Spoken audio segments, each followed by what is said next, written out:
Se trata de Daniel Hinojosa, representante de la organización Tinta Violeta, que es parte de un movimiento, la araña feminista, porque mañana, 8 de marzo, el mundo recuerda especialmente no a las mujeres, a la lucha de las mujeres, que no es lo mismo.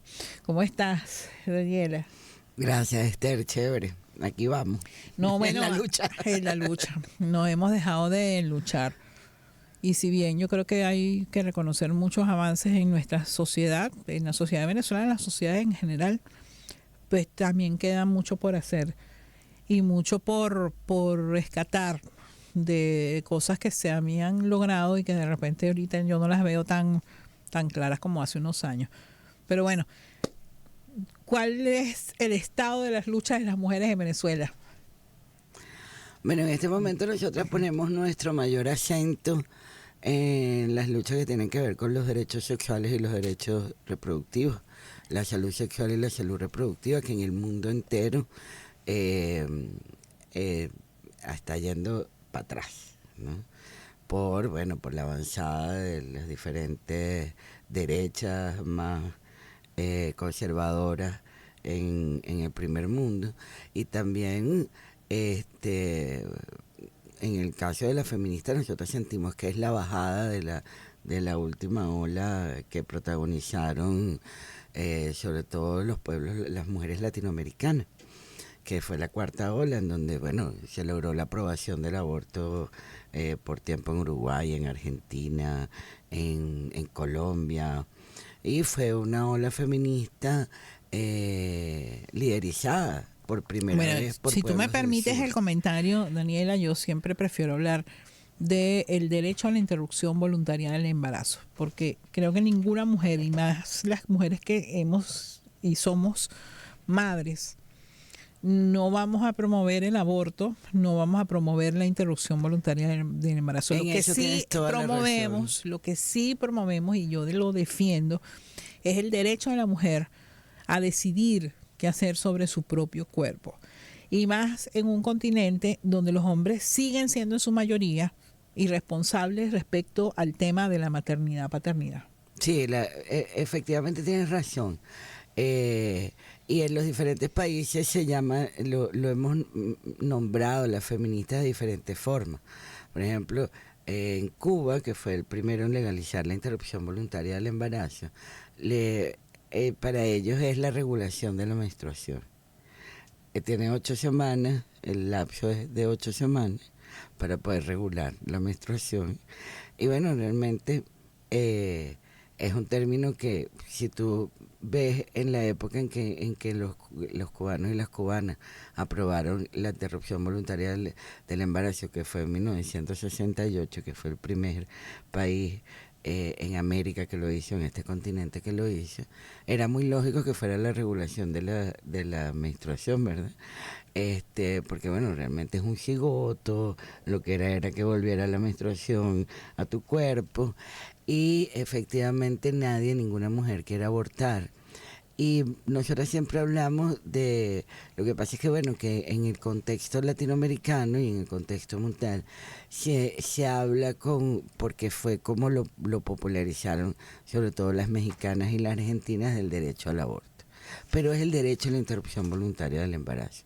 Además, ninguna feminista cree, y creo que ninguna mujer cree, que el aborto es una cosa buena. El aborto no es una cosa buena, es un evento muy traumático, realmente. La cosa es que además del trauma de tomar la decisión y de tener que pasar por esa situación, no esté sobre las mujeres la espada de Damocles de ir presas, además, ¿no?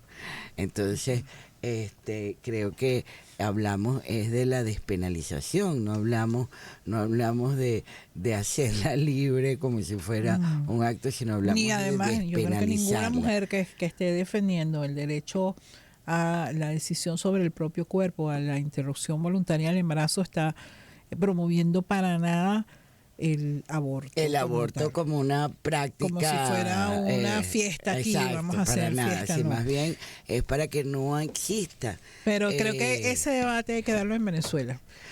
Y hay que abrir nuevamente los espacios para dar ese debate. Pero también hay que dar el debate de la educación sexual, por supuesto. ejemplo. Que el debate de la educación sexual, que todavía está muy relegada en nuestro país, que todavía no tenemos una educación sexual, digamos, obligatoria en las escuelas venezolanas y en los liceos venezolanos, creo que ese es un debate que hay que dar, porque la prevención es clave en los derechos y la sobre salud todo sexual porque y estamos en un reproductiva. mundo donde desde los niños, niñas, adolescentes, jóvenes tienen acceso a multiplicidad de información. ¿Cómo saber cuál información te es pertinente, te es constructiva para tu personalidad?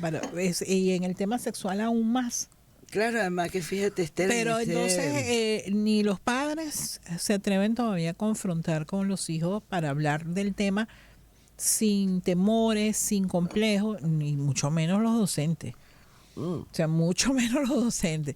No, pero entonces estamos en una era donde hay toda la posibilidad de informarse y entonces te encuentras con adolescentes que tienen unos mitos respecto a la sexualidad, respecto al placer, a la protección, a la anticoncepción. Mira que dice, bueno, en el siglo XIX. Bueno, pues. la cosa más terrible es que cuando no existe una educación sexual, digamos, pública, que tenga un currículum, que sea obligatoria, la manera como llegan los niños, las niñas, los adolescentes y las adolescentes a información sobre la sexualidad es la pornografía. Y la pornografía que está ahora al alcance de cualquiera, porque están esas cajitas, teléfono, puedes acceder a través de las computadoras, es muy violenta. Y una de las cosas que a veces no toman en cuenta, digamos, aquellos que se oponen a una educación sexual obligatoria, es que la educación sexual desde los primeros años previene las violencias sexuales. No solamente tiene que ver con el derecho al placer y con la prevención al embarazo o al embarazo temprano o la prevención a las ITS, a las infecciones de transmisión sexual, sino que en países como los nuestros, donde se han elevado tanto los números de violencias sexuales contra las niñas y los niños. El otro día, escuchando al fiscal general de la República, hablaba de 4 a 7 denuncias por día de violencia sexual contra niñas y niños. Entonces, estamos hablando de un número bastante alto. Y claro, si las niñas y los niños no tienen cómo prevenir, cómo saber que se está vulnerando su cuerpo, que el secreto está entre un adulto y un niño y una niña está mal. Y eso es bien importante. Entonces, si se toma en cuenta que los mismos estudios en Venezuela y en muchas partes del mundo indican que la mayor parte de los abusos sexuales contra niños, niñas y adolescentes se cometen por personas cercanas o familiares. Efectivamente, en el caso de Tinta Violeta, la mayoría, más del 40% de los agresores en violencias sexuales a niñas y niños son personas de su entorno más cercano. Estamos hablando del padre, el abuelo, el tío o el padrastro. Primos también. Es decir, no es cercano, es su entorno familiar. Es decir, no estamos hablando de conocidos o de amigos de la familia, que también los hay bastante. Pero estos números nos dicen que la posibilidad de que los agresores sean personas en las que confiamos son muchas. Y si las niñas y los niños no tienen la formación para poder responder adecuadamente, poder defender sus derechos adecuadamente, es algo que poder decir, poder dar, hacer la alerta de lo que les está sucediendo, es algo que por supuesto los va a afectar por el resto de su vida, ¿no? Estamos conversando con Daniel Hinojosa de la organización que en defensa de los derechos de la mujer, Tinta Violeta, es parte también de este movimiento de la araña feminista que agrupa varios colectivos que están trabajando en el tema. Hay otra parte que me gustaría que comentara. Yo fui una de las que más aplaudió cuando se implementó el programa de parto humanizado. ¿Qué sabes del programa? ¿Cuál es su estatus actual? Bueno, el programa de parto humanizado sigue en las comunidades, ¿no? Sigue con muchas restricciones.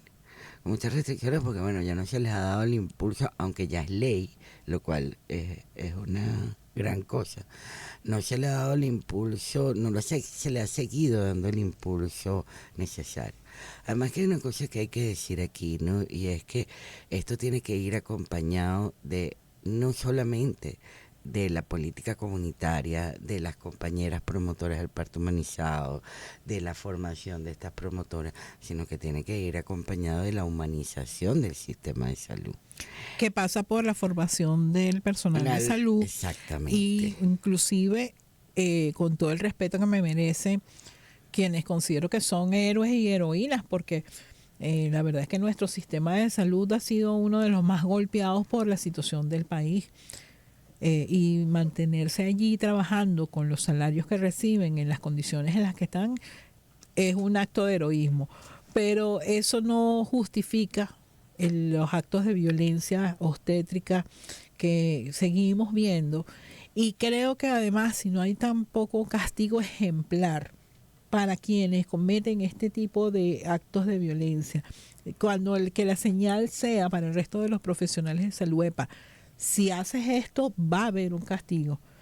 Oye, creo que no va a funcionar la cosa. Es mi humilde opinión. En el caso de la violencia obstétrica es muy terrible porque la situación de poder en la que se encuentra el agresor es muy alta, o la agresora, ¿no? Es decir, la diferencia, esa desigualdad de poder que se establece entre el agresor, la agresora y la víctima es muy grande. ¿Por qué? Porque bueno, ahí pasa la desigualdad de clase, eso pasa por la desigualdad de conocimiento, y que las mujeres cuando están pariendo o dando a luz, están en una situación de vulnerabilidad muy muy profunda, porque tienes dolores, porque no se te informa de lo que está pasando en tu cuerpo, no se te informa muchísimas veces de los medicamentos, y que tiene que de los ver procedimientos. También, Daniela, con la visión. Y eso está en la ley.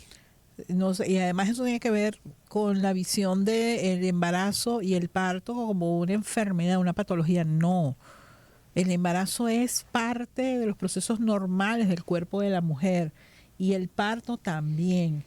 No, y si lo enfocas así, como una patología, que si no hay un experto ahí, como si no hubieran millones de mujeres a lo largo de la historia de la humanidad han parido solas, por decir algo.